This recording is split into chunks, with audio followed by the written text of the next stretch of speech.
সাধক জীবন চ্যানেলে সকলকে স্বাগত জানাই। জয়গুরু। স্বামী নিগমানন্দ ও জন্মান্তরবাদ। প্রায় প্রত্যেক মহাপুরুষই নিজ নিজ দৃষ্টিভঙ্গি অনুযায়ী তার দিব্য দর্শনের বার্তা ও মতবাদ থাকেই। অবতাররা স্থান, কাল, পাত্র অনুযায়ী তাদের দৃষ্টিভঙ্গির কথা বিভিন্ন রূপে বিভিন্নভাবে ব্যক্ত করে যান। মত পথের পার্থক্য থাকলেও দিব্য সত্য দর্শনের ক্ষেত্রে সকলেই এক। ভগবানের সৃষ্টি বৈচিত্র্যকে বিভিন্ন মনীষী বিভিন্নভাবে দর্শন করেছেন বলে জীব, জগৎ ও ঈশ্বরবাদের বিচারের ধারা মাত্র ভিন্ন। পারমার্থিক সত্তার সন্নিকট অন্তশ্চেতনার একাত্ম অনুভূতি সাধক মাত্রেরই ঘটে থাকে। এই একাত্ম অনুভূতি জন্মান্তরের মধ্যে দিয়ে ঈশ্বরই ঘটান। স্বামী নিগমানন্দদেব তার নিজের সম্পর্কে বলেছেন, আমি সাধারণ মানুষ, পশু, পক্ষী, কীট, পতঙ্গ ইত্যাদি জীবন অতিক্রম করে জন্মান্তরের সাধনার পর এই জন্মে ভগবানকে জেনেছি, সত্যলাভ করেছি, ব্রহ্মজ্ঞান হয়েছে। ব্যক্তিত্ব ধ্বংস হওয়ায় আমার ভিতর দিয়ে জগৎগুরুর ইচ্ছাই লীলায়িত হয়ে উঠেছে। তার ব্যক্তিগত জীবনের পূর্ব জীবন ইতিহাস কিছু কিছু ব্যক্ত করে গেছেন। সম্যক জ্ঞান আয়ত্ত না হলে বহু জন্মের ইতিবৃত্ত জ্ঞাত হতে পারে না। প্রতি জন্মে মনে হয়ে থাকে নতুন জীবন অধ্যায়ের সূচনা হচ্ছে এবং প্রতি জীবনের পূর্ব ঘটনা বিস্মৃতির অতলে তলিয়ে গিয়ে থাকে। পূর্বজীবন ও পরবর্তী জীবনের প্রতি চিত্তে উদাসীনতা প্রায় মানুষেরই থাকে। স্বামী নিগমানন্দের জীবনেও দেখা যায় প্রথমত পরকাল, পরলোকের প্রতি অবিশ্বাস। কিন্তু সংসার জীবনে স্ত্রীর পরলোক গমনের সময় ছায়ামূর্তিতে তাকে দর্শন করেই তার পরলোকের ধারণার রূপ বদলিয়ে যায়। তিনি বুঝলেন, মৃত্যুই যদি শেষ হতো তবে স্ত্রীর প্রেতাত্মা দর্শন দিতে, তার সঙ্গে কথা বলতে আসে কেন? এই নিয়ে তার সাধন জীবনের আরম্ভ শুরু হলো। মিডিয়াম, প্ল্যানচেট, সাধু, মহাপুরুষ প্রভৃতির মধ্যে দিয়ে সহধর্মিণীকে পুনরায় ফিরে পাওয়ার অতন্দ্র সাধনা চলল। শেষে ভারতীয় সাধনার ধারায় প্রকৃত গুরুর সন্নিকট হতে তত্ত্বজ্ঞান লাভ করলেন। তত্ত্বজ্ঞানের পরেই তিনি বললেন, একমাত্র পরলোক রহস্য জানতে পারলেই একে একে তোমরা আরও অনেক কিছু তত্ত্বের রহস্য উদ্ভেদ করতে পারবে। শিকল যেমন একটার পর আরেকটা জড়িত, পরলোকের সঙ্গেও আর সব তত্ত্ব তেমনিভাবেই জড়িত। একটায় টান পড়লে আর সবগুলি আয়ত্তাধীন আসতে বাধ্য। তাদের স্বভাবতই ভগবান কিংবা ঈশ্বরে বিশ্বাস আছে, তারা ভাগ্যবান, তাদের কথা আলাদা। কিন্তু অনুশীলন করে যারা ধর্মলাভ করতে চাও তাদের আমি বলি, প্রথমে মৃত্যু তত্ত্ব নিয়ে অনুশীলন, আলোচনা, চর্চা আরম্ভ করো। সেই মৃত্যু রহস্য জানতে গিয়েই দেখবে পরলোক চিন্তার সঙ্গে সঙ্গে ভগবান, ঈশ্বর, ব্রহ্ম আপনি এসে হাজির হবেন। একমাত্র পরলোক চিন্তা থেকেই সব লাভ হতে পারে। তার ব্যক্তিগত জীবনেও বৈষ্ণবী মায়ার অদৃশ্য প্রভাবে একদিন পরলোক, পরকালের কোনো অস্তিত্ব নাই বলে অস্বীকার করেছিলেন। তিনি সিদ্ধ জীবনে বললেন, পরকাল, পরলোক, ঈশ্বর, ভগবান, ব্রহ্ম সবই আছে। তার অনুধ্যান করলে সব জ্ঞানই লাভ করতে পারবে মানুষ। এখন জীব শরীর সম্বন্ধে তিনি বলেছেন, তিনটি দেহের যোগে জীব শরীর। সুতরাং সূক্ষ্ম শরীরই যন্ত্র বা স্থূল দেহের ইঞ্জিন। শুধু আগুনে ইঞ্জিন চলে না। ইঞ্জিনে যেমন কলের অর্থাৎ যন্ত্রের প্রয়োজন হয়, তদ্রূপ মানব শরীরেও কলের প্রয়োজন হয়। সূক্ষ্ম শরীরই যন্ত্রের বা করণের সমষ্টি। এই কারণ হলে পঞ্চ জ্ঞানেন্দ্রিয়, পঞ্চ কর্মেন্দ্রিয়, মন, বুদ্ধি, অহংকার ইত্যাদি অন্তঃকরণ, পাদ, পায়ু, উপস্থ ইত্যাদি বাহ্যকরণ। সুতরাং সূক্ষ্ম শরীর যদি বাইরে চলে যায় তবে স্থূল শরীর মৃত শরীরের ন্যায় হয়। হৃদস্পন্দন বা শ্বাস প্রশ্বাসও বন্ধ হয়ে যায়। আর কারণ শরীর যদি দেহ হতে বহির্গত হয় তবে নিদ্রিতের মতো অবস্থা হয়। এই প্রসঙ্গে দেখতে পাই লোকনাথ ব্রহ্মচারীজি যখন সূক্ষ্মদেহে বিচরণ করতেন তখনকার দেহের বিবরণ দিয়েছেন ব্রহ্মানন্দ ভারতী। বাবা যখন দেহ ছাড়িয়া চলিয়া যাইতেন তখনও তিনি আসনে উপবিষ্ট থাকিতেন, দেহ দেওয়ালটিতে ঠেস দিয়ে নিদ্রিতের ন্যায় পড়িয়া থাকিত। এখন এই যে দেহ সৃষ্টি হলো, ইহা কেন? সৃষ্ট জীবের মধ্যে মানুষই শ্রেষ্ঠ।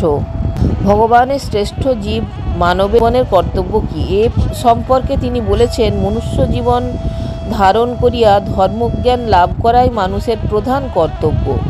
কেহ কেহ ভাবিতে পারেন, যখন স্বাভাবিক ধর্মে সকলকেই ক্রমোন্নতির পথে টানিয়া লইতেছে, যখন আমরাও একদিন আপনা আপনি উন্নতির চরম সীমায় উন্নীত হইতে পারিব, তখন স্বাধীন চেষ্টা কেন করিব? একদিন আমরা উন্নতির চরম সীমায় উঠিতে পারিব বটে, কিন্তু সে কতদিনের কথা?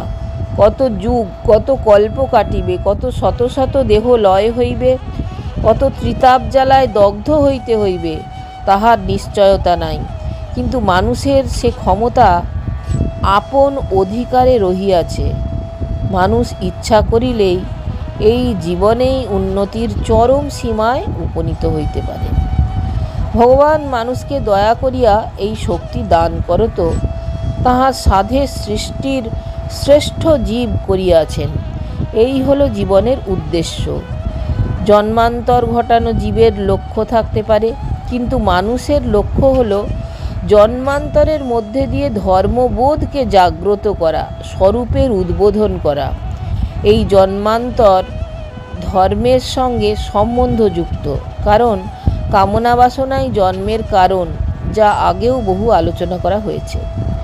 স্বামী নিগমানন্দদেব বলেছেন, পরমেশ্বর ও পরলোক লইয়াই ধর্ম। জন্মান্তর ও পরলোকে বিশ্বাস না থাকিলে মানুষ কিসের জন্য ধর্ম করিবে? ইহলোকের সঙ্গে সঙ্গেই যদি মানুষের সকল সম্বন্ধ মুছিয়া যায়, মানুষের সকল জ্বালা ঘুচিয়া যায়, তবে যম নিয়ম উপাসনাদির আবশ্যক কি? ওর সংযম তপস্যা বিধানের প্রয়োজন কি? এতদ্দেশবাসী আবাল বৃদ্ধ বনিতা সকলেই জন্মান্তর ও জন্মান্তরীয় কর্মফল স্বীকার করিয়া থাকেন। জন্মান্তরীয় কর্মফল ভোগ প্রভৃতি আমাদের হৃদয়ে দৃঢ় বিশ্বাসের সহিত জাগরূক থাকিত, যদি আমরা আধ্যাত্ম জীবনের কথা, পরলোকের কথা, কর্মফলজনিত অদৃষ্টের কথা ক্রমে ক্রমে বিস্মৃতির তলে না চাপিয়া ফেলিতাম, তবে কখনোই ইহজীবনকে পাপের আগুন জ্বালিয়া দানবী দীপ্তিপূর্ণ চাহনিতে বাসনার বসাহুতি লইয়া দাঁড়াইতাম না। হীন হওয়াও সম্ভবপর নহে, কেননা স্বর্গ নরকে জ্ঞান কর্মাদির সাধনা হয় না। তবে আত্মা কোথায় যায়? আবার সংসার পানে দৃষ্টিপাত করো, দেখিবে জগতের কোথাও সমতা নাই।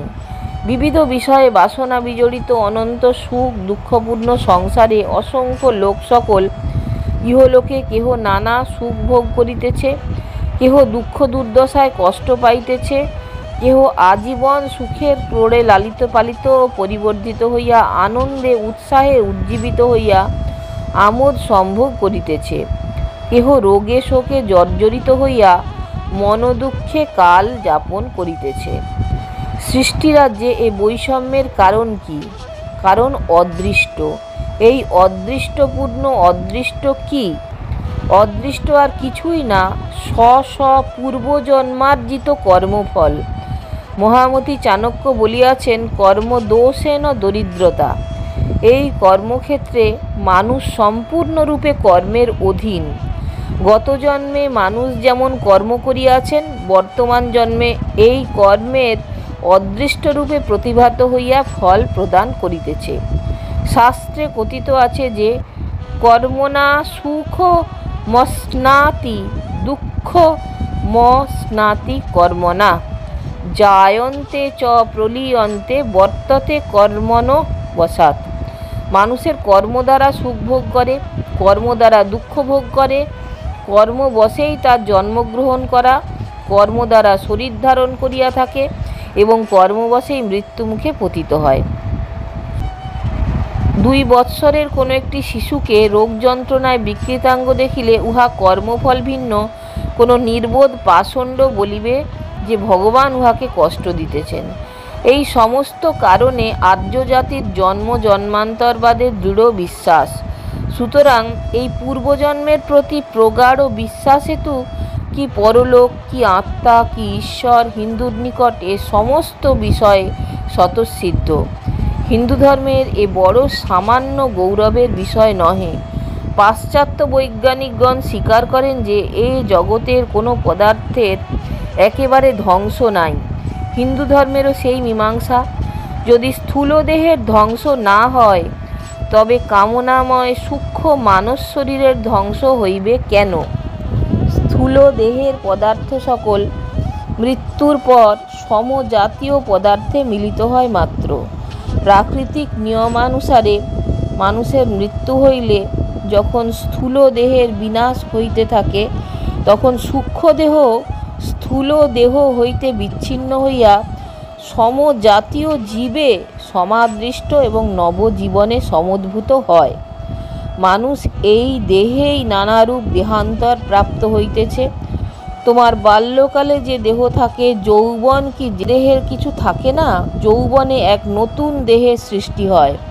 বাহ্য বিজ্ঞান মতে প্রতিক্ষণ দেহাভ্যন্তরে সৃষ্টি, স্থিতি ও লয় কার্য চলিতেছে। সেই নিত্য সৃষ্টি, স্থিতি ও লয় কার্য প্রভাবে প্রতি 10 বৎসর অন্তর মানবের নতুন নতুন দেহান্তর ঘটিতেছে না? যদি ঘটিয়া থাকে তবে কৌমারের পর যৌবন আসিলে মানুষের যে দেহান্তর, যৌবনের পর প্রৌঢ়েই সে দেহান্তর এবং প্রৌঢ়ের পর জরায় ও তদ্রূপ দেহান্তর। সুতরাং এই কৌমার, যৌবন ও জরায় মানুষের কৌমার মৃত্যু, যৌবন মৃত্যু এবং প্রৌঢ় মৃত্যু ঘটিতেছে, কারণ সেই কালে তাহার পূর্ব শরীরের সম্পূর্ণ ধ্বংস সাধন হইয়াছে।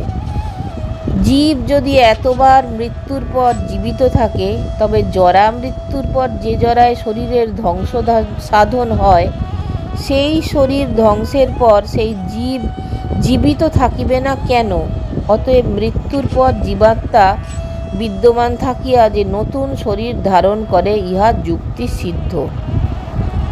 অতএব হিন্দু ধর্মমতে জীবাত্মার মুক্তি না হওয়া পর্যন্ত পৃথিবীতে আসা যাওয়ার শেষ হয় না।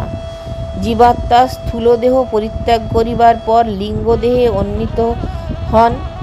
লিঙ্গদেহ আশ্রয় করিয়া স্থূলদেহ পরিত্যাগ করেন এবং ওই লিঙ্গদেহে ভূরলোক অর্থাৎ আমাদের এই পৃথিবী লোক হইতে অন্তরিক্ষ লোকে গমন করেন। এই স্থানকেই প্রেত লোক বলে। প্রেত লোকে গিয়া পাপের ফল ভোগ করতে হয়। তৎপর পুণ্যকর্মের ফল ভোগ করবার জন্য স্বর্গলোকে গমন করেন। সেখানে পুণ্যকর্মের ফলভোগ সমাপ্ত হইলে তখন কর্মক্ষয় হইয়া তাহার যে সংস্কার থাকে সেই সংস্কারকে অদৃষ্ট বলে।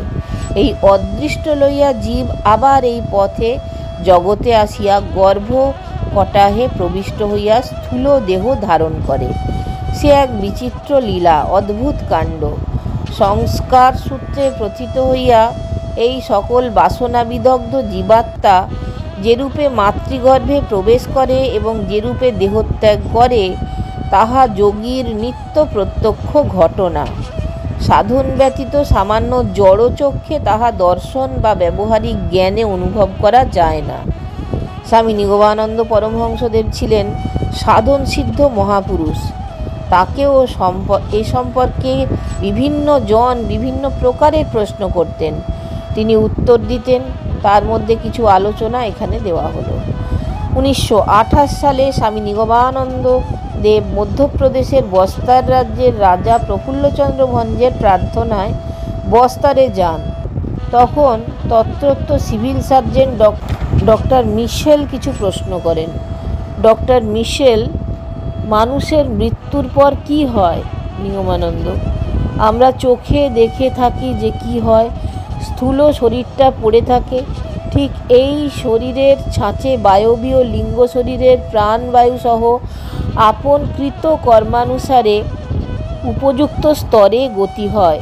যেমন একটা ফানুস তার ভেতরকার বাতাসটি যেরূপ ভারী বা লঘু থাকে, তাকে ছেড়ে দিলে সে ঊর্ধ্বে উঠে গিয়ে সেই রকম বায়বীয় স্তরে অ্যাটমসফেরিক প্লেন গিয়ে স্থিতি লাভ করে। যেমন যখন একটি কাঠ জ্বলতে থাকে, তার ধোঁয়া, আগুন, স্ফুলিঙ্গ ইত্যাদি আগুনের ওপর হওয়ায় গুরুত্ব লঘুত্ব অনুসারে বারবার আপন আপন ঘনত্ব বা লঘুত্ব অনুসারে স্থিতি লাভ করে, সেই রকম এ স্থূল জগৎ ছেড়ে সূক্ষ্ম জগৎ বা প্লেন আছে, যে প্লেন বা স্তরে গেলে সেই লিঙ্গ শরীর যাতনা অনুভব করে, তাকে বলে নরক বা হেল। আর যে প্লেন বা স্তরে গেলে সে সুখ ভোগ করে, তাকে বলে স্বর্গ। ডক্টর মিশেল। সেখানে গিয়ে কি করে?